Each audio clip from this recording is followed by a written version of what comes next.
ဘဝခရီးအတွက်ကြိုတင်ပြင်ဆင်ခြင်းလူတိုင်းကိုယ့်ဘဝကိုအလေးနဲ့စဉ်းစားကြည့်လိုက်မယ်ဆိုရင်ဘဝခရီးကိုသွားနေကြတာဖြစ်တယ်တို့ဟာတန်တရားမှာဘဝခရီးသွားနေကြတယ်ဆိုတာတတိထားကြဖို့လိုအပ်တယ်ဘဝခရီးသွားတယ်ဆိုတဲ့ပုဂ္ဂိုလ်တွေခရီးလမ်းပန်းအတွက်ဘာတွေကြိုတင်ပြင်ဆင်တဲ့တယ်လဲလက်ရှိဘဝတွေမှာဘာတွေလုပ်တဲ့တယ်လဲဆိုတာအလေးနဲ့စဉ်းစားကြည့်ကြလူတိုင်းဟာစဉ်းစားမိချင်မှမိကြ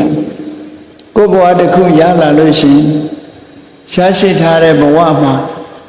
အစဉ်ပြေမှုအတွက်ဝါအောင်စားဖို့ခါလာအောင်ဝတ်ဖို့ဒီဓမ္မကစိပါဥစ္စာတွေတိုးတက်ပြီးတော့လူရဝင်ဖို့သို့မဟုတ်လူတွေထဲမှာဂုဏ်ရှိတည်ရှိနေနိုင်ဖို့ဆိုပြီးတော့လောကလူတွေဟာကြိုးစားနေကြသူတို့ဖြင့်ဒီကနေ့ခေတ်မှာလူလာဖြစ်ကြတဲ့ပုဂ္ဂိုလ်တွေဘဝခရီးမှာရှင်သန်မှုအတွက်အသက်မွေးဝမ်းကြောင်းပညာရက်တွေကိုငယ်စဉ်တောင်ကြီးကလေးဘဝကသင်ယူနေကြမနေမနာပင်ပန်းနဲ့ကျောင်းပြည်ကျူရှင်ပြည်ကျောင်းဆိုတာလို့ကလေးတငယ်တွေရဲ့ဘဝဟာပျော်ဖို့ဆိုတာအချိန်မရလိုက်ဘူးလက်ရှိဘဝလေးအတွက်ကြိုးစားနေကြတာလို့ဖြေထုတ်ကြည့်မယ်ဆိုရင်ခုရထားတဲ့ဘဝလေးအတွက်လုပ်နေကြတဲ့အလုပ်တွေကများကြတယ်ပေါ့ကိုယ်လည်းအပြန်အလှန်ဆင်ញင်သုံးသပ်ကြည့်ဖို့လိုတယ်ငါတို့လုပ်နေတဲ့အလုပ်တွေဟာဒီဘဝအတွက်ဝမ်းဝါဖို့လားခါလာဖို့လားဘဝမှာဆင်ပြေဖို့လုပ်နေတာလားဆိုတာကိုအလေးနဲ့ထားပြီးတော့ဆင်ញင်စဉ်းစားကြည့်သင်ယူရတဲ့ပညာတွေဟာခြေကြီးပေးပြီးတော့သင်ယူကြတယ်ထို့သောအဲ့ဒီသင်ယူတဲ့ပညာရက်တွေဟာဒီကနေ့ခေတ်မှာဆိုရင်လွဲချော်မှုတွေကိုများစွာဖြစ်စေပြီးကြာပန်းလောက်ကင်စားတော့ရတဲ့ပုဂ္ဂိုလ်တွေကများလာအသက်အရွယ်ရောက်လာလို့အခြေအနေပေးတာကိုကြည့်ပြီးတော့ဘဝဝါဖို့ခါလာဖို့ဆိုတာလူတွေကကြိုးစားနေကြကိုသင်ထားတဲ့ပညာနဲ့လောက်ကင်စားတော့ချင်မှစားတော့ကြသင်ထားတဲ့ပညာကတခြားလောက်ကင်စားတော့တာတွေကတခြားလို့လွဲမှားနေတယ်ဆိုတာတတိပြုမိကြပါလိမ့်အဲ့တော့ဒီဘဝမှာတောင်အခုလိုလွဲချော်မှုတွေအန်ချော်မှုတွေရှိနေတယ်ဆိုရင်နောက်ဘဝအရေးကိုမစဉ်းစားပဲနေမယ်ဆိုရင်ဘလောက်အန်ချော်နေမလဲဆိုတာစဉ်းစားကြည့်ဖို့လိုတယ်ပေါ့နော်ဒီဘဝမှာအဝင်ခွင့်ကြဖြစ်တဲ့ပုဂ္ဂိုလ်တွေရှိတယ်လို့လွဲချော်နေတဲ့ပုဂ္ဂိုလ်တွေလည်းများစွာရှိငွေကြေးတနာအကုန်ကြခံပြီးတော့ကိုသင်ထားတဲ့ပညာရကကိုယ့်ကိုထောက်ကူမပြုသို့မဟုတ်ထမင်းမကျွေးပဲနဲ့တခြားပညာရကကိုယ့်ကိုထမင်းကျွေးနေတာမျိုးလည်းရှိတယ်ဆိုတာအလုံးလက်ခံထားကြတဲ့အချက်အေးတန်တရားဘဝနောက်ဘဝကိုမျှော်ကြည့်လိုက်မယ်ဆိုလို့ရှိရင်နောက်ဘဝအတွက်ရောတို့ကြိုတင်ပြီးတော့ပြင်ဆင်ထားတာတွေဟာအခုလို့မဖြစ်လာပဲနဲ့အန်ချောနေမယ်ဆိုလို့ရှိရင်ပြင်ဆင်ဖို့ရာတွေဟာနောက်ကျသွားလိမ့်မယ်အခုဘဝမှာတော့ပညာသင်တဲ့အချိန်လေးမှာသင်ညပြီးလူလားမြောက်လို့လောကင်စားတော့ပြီးဆိုတဲ့အခါမှာအခြေအနေပေးတဲ့အလုပ်ကလေးကိုလုပ်ပြီးတော့တဝမ်းတစ်ခါဝါဖို့လှဖို့ဘဝမှာလူရဝင်ဖို့မပင်မပန်းစင်စင်ရဲ့နေရာချင်းမှာလွတ်ကင်းဖို့ဆိုတာကြိုးစားအထောက်ကြအဲ့တော့ဒီဘဝနဲ့ပြီးသလားလို့ဆိုမပြီးဘူးနောက်ဘဝဆိုတာရှေးအောင်မှတေချာလာတဲ့အခါကျတော့ဒီဘဝအရေးတင်စဉ်းစားမလားနောက်ဘဝအရေးရောမစဉ်းစားစင်ဘူးလားဆိုကိုယ့်ကိုမေးခွန်းထုတ်တချို့ပုဂ္ဂိုလ်တွေကတော့ဒီဘဝမှာဆင်ပြေနေပြီဆိုလိုတာသာဝနေဘ ဖူဖူလုံလုံနဲ့နေနိုင်ထိုင်နိုင်နဲ့အဆင်းရောက်ပြီဆိုရင်ဒီဘဝအတွက်အစဉ်ပြေနေတယ်ကိုယ်ဘဝလမ်းကြောင်းကိုကိုရွေးချယ်ပြီးတော့လျှောက်လို့အစဉ်ပြေနေအဲ့တော့နောက်ဘဝဆိုတာတော့ကိုမမြင်နိုင်တဲ့ခရီးဖြစ်တယ်အဲ့ဒီမမြင်နိုင်တဲ့နောက်ဘဝခရီးကိုကျွတ်တင်ပြီးတော့ဘာတွေလုပ်ရမလဲဆိုတာကြောင့်ဘာသာတရားတွေကတုံသင်ဆုံးမပေးတာရှိတယ်အဲ့ဒီထဲမှာဘာသာတရားဆိုတဲ့ထဲမှာ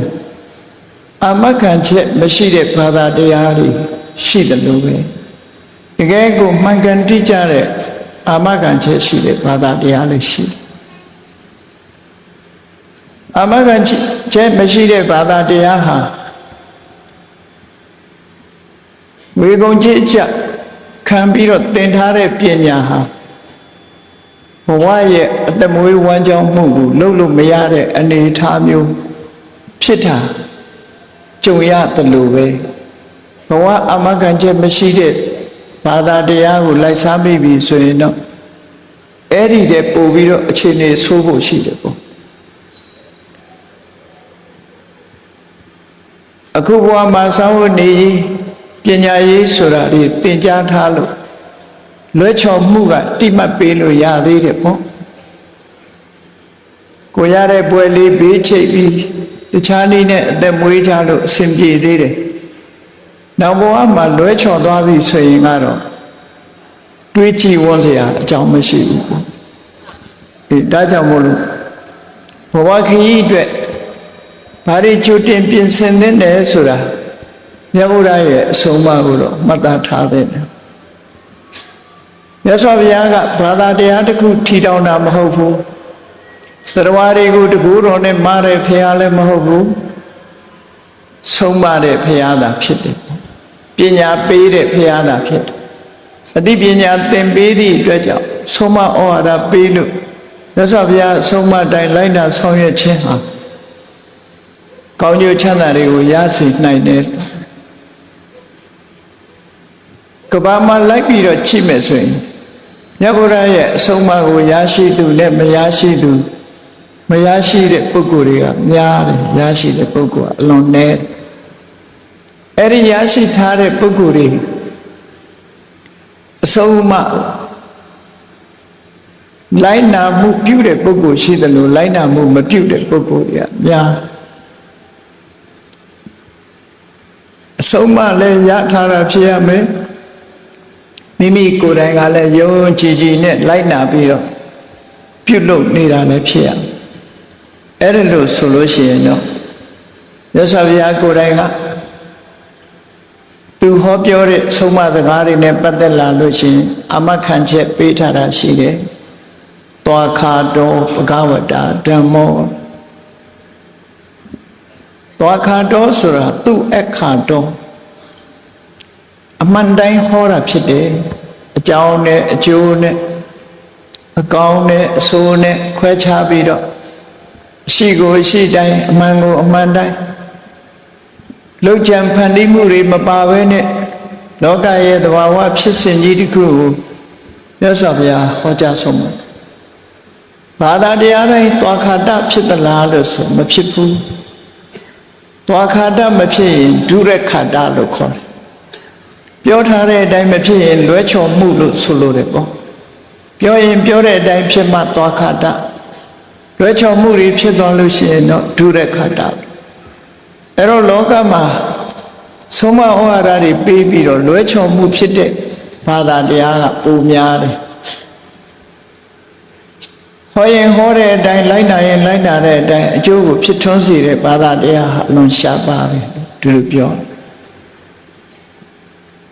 အဲ့တော့မင်္ဂန်နဲ့ဆုံးမသွန်သင်ချက်တွေကိုလိုက်နာကျင့်သုံးကြသို့တော့မှန်တယ်မမှန်ဘူးဆိုတာဘာနဲ့တိုင်းတာကြရမှာလဲလောကလူသားတွေဟာတိုင်းတာနိုင်တဲ့အသိဉာဏ်မျိုးမရှိဘူးဆိုရင်ဘာနဲ့တိုင်းတာကြမလဲအေးမြတ်စွာဘုရားကတိုင်းတာတာလေးတစ်ခုတော့ပေးထားအလုပ်တစ်ခုဟာကိုယ့်အတွက်ထိခိုက်နေနာမှုလည်းမဖြစ်ဘူးသူတစ်ပါးအတွက်ထိခိုက်နေနာမှုလည်းမဖြစ်ဘူးဘယ်သူအတွက်မှထိခိုက်နေနာမှုမရှိဘူးဆိုတဲ့အလုပ်မျိုးကိုကောင်းတဲ့အလုပ်ကိုဒီလိုသတ်မှတ်တယ်